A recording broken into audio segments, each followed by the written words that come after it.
Welcome back to KAMMA. I'm Khalil Deal, Nadio.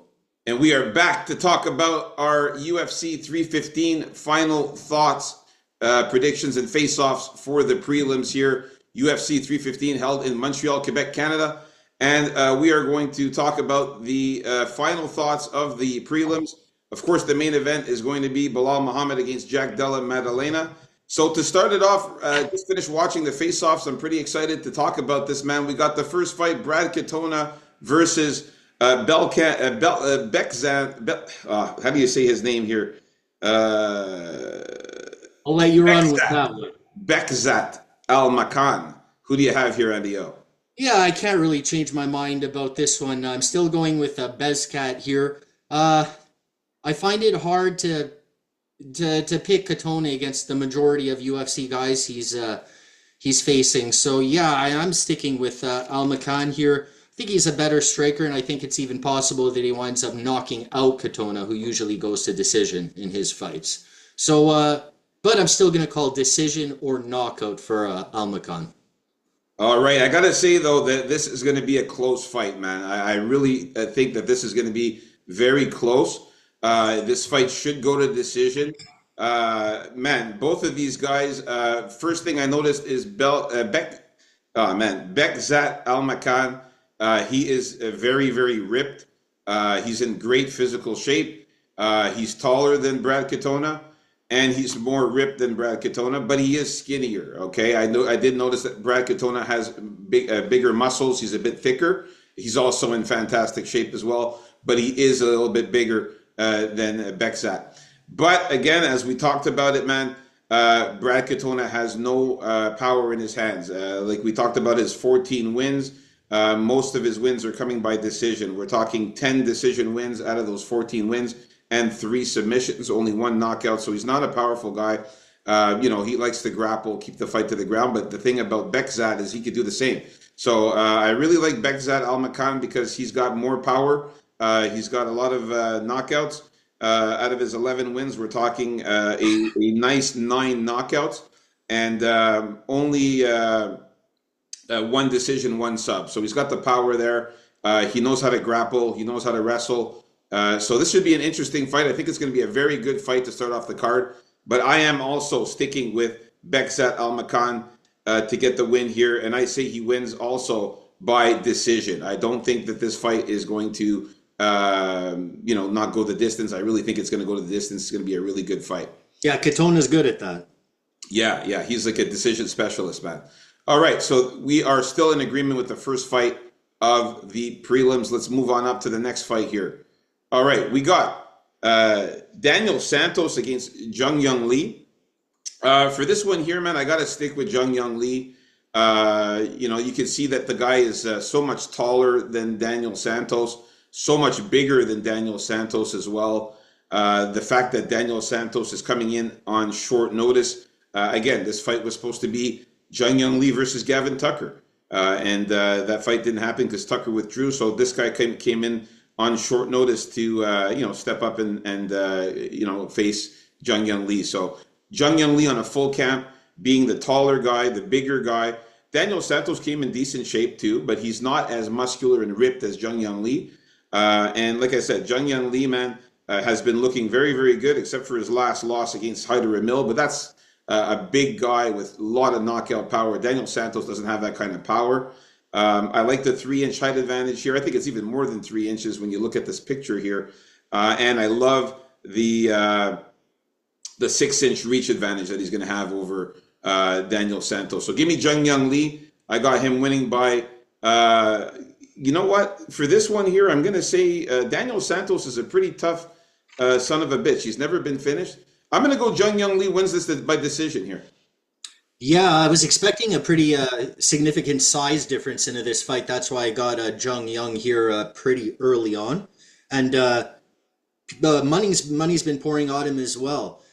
With Daniel Santos, man, I think he's good. He can do a lot of things, but I think he's like more of a street fighter than a professional fighter, and that's where I think Jung Young Lee has him beat. As he's more of a professional fighter. He's pretty well rounded, and also.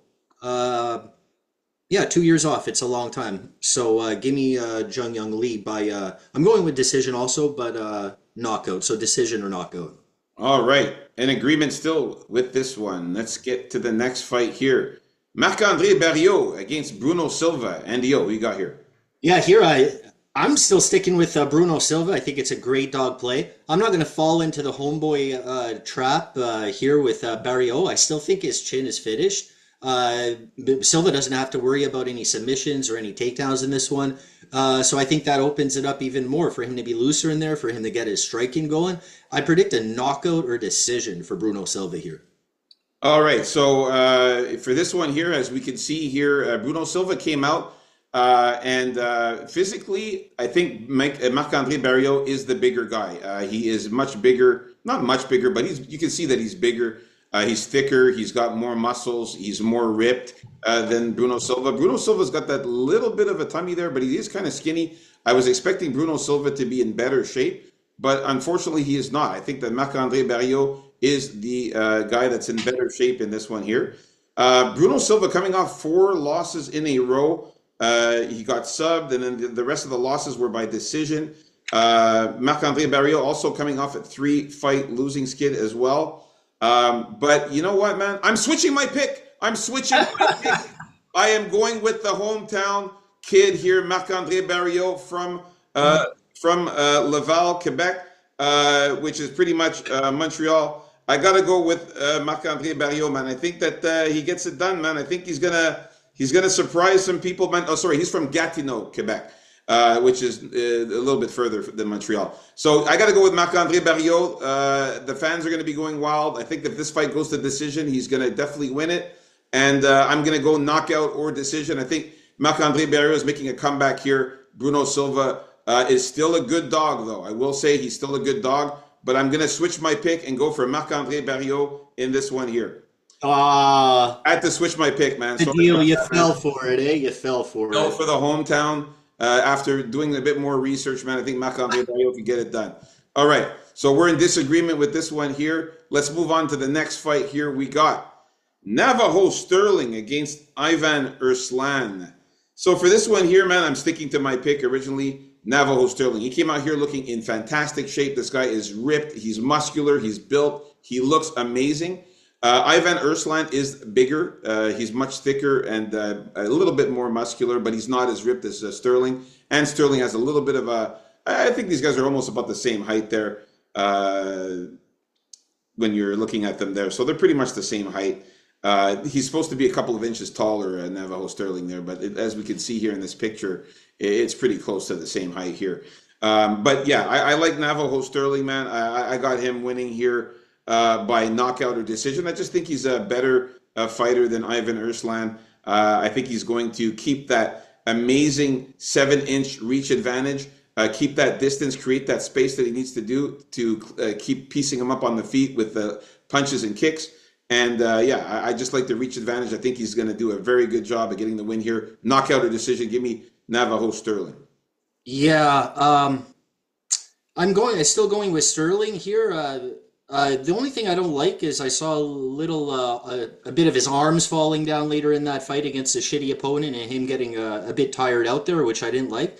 But at the same time, I didn't see enough out of Erslan here to be able to show me that he can maybe put him away, because Sterling did last all 3 rounds of that fight. He won his decision, and now it's his second fight, so he should be more prepared and more ready, because sometimes these guys need some UFC cage time to really feel themselves. Like De Ridder, last fight I said, he's 3 fights in now. He's going to look a lot more at home, and that's what happened against Bo the Schmo. So yeah, give me Sterling here by a knockout or decision. All right, we still remain in agreement with this fight here. So let's move on up to the co-main event of the prelims. If you haven't already, guys, like and subscribe. We got Modestas Bukauskas against Jan Kutelaba. Here, a very close fight again. Possibly the hardest fight on the card to call, but despite the smarts, if you want to call it that, from Ion Cutelaba that I've seen his past 2 fights, I still like Bukauskas more as an overall fighter. He seems a little more tight.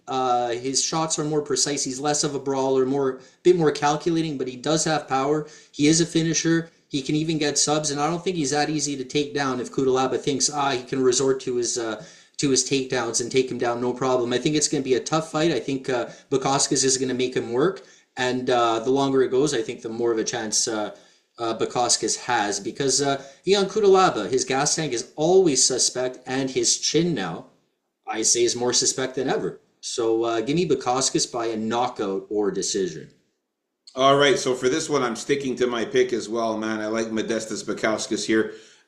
Looking at these guys, man, I was actually disappointed that Jan Kutilaba didn't come out with the painted in green like he normally does, like painted. I don't think he's done that the past few fights. He didn't come out with the green paint, but he looks good, man. He's in good shape. He's still pretty built, pretty muscular.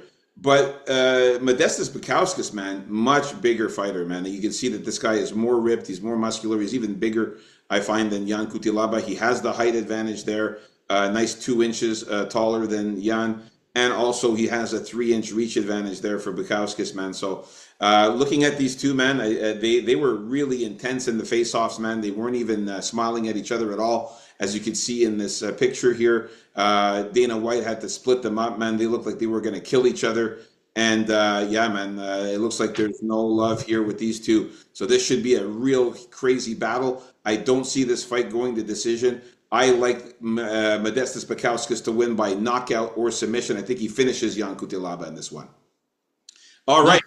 So we're in agreement with this one. So we were in agreement with all the fights of the prelims last time. I switched my pick with Marc-André Barriault. I had to, man. Didn't have to. He's going to get it done. This is the last fight here of the prelims here. I can't believe this is actually the main event of the prelims, but it is. This is the right order, folks, as well. So we got Jessica Andrade against Jasmine Jasudavicius. My pick stays the same here. I got to go with Jasmine Jasudavicius. Now, Jessica Andrade lost that weight that I was talking about a month ago on Instagram. We seen her she gained a lot of weight. She was pretty fat in the training. She ended up losing that weight, but I still saw a little bit of a jiggly belly there, a little bit still there, but she managed to lose the excess fat she had a month ago. So that's good for Jessica, but Jasmine is in much better shape. She's leaner, more ripped, and in great physical shape. You can see here the height advantage is amazing for Jasmine. Love that. And, Jasmine is just been amazing lately, man, on a 4-fight winning streak. 6-inch height advantage, a 6-inch reach advantage. I got to go with Jasmine here. So give me Jasmine Jasudavicius to win I'm going to say she wins by submission or decision in this one. I like Jasmine here because she always appears to know what she has to do, work for those takedowns, maintain that pressure, and she doesn't really try to do anything that fancy.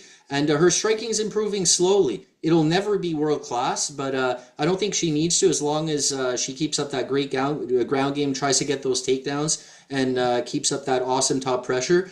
I think she'll be able to avoid Andrade's big shots. I think she'll be able to stand up to her takedowns and end up with the decision win here, I think. All right, so we are in agreement with this one here. So again, we're in agreement with almost all of the fights. We disagreed on one, which I switched my pick, but we'll see if I was right on that one. So we'll see what happens. Like and subscribe, folks. There you have it. Our final thoughts, predictions, and face-offs for the prelims. Stay tuned for the main card coming up next. Peace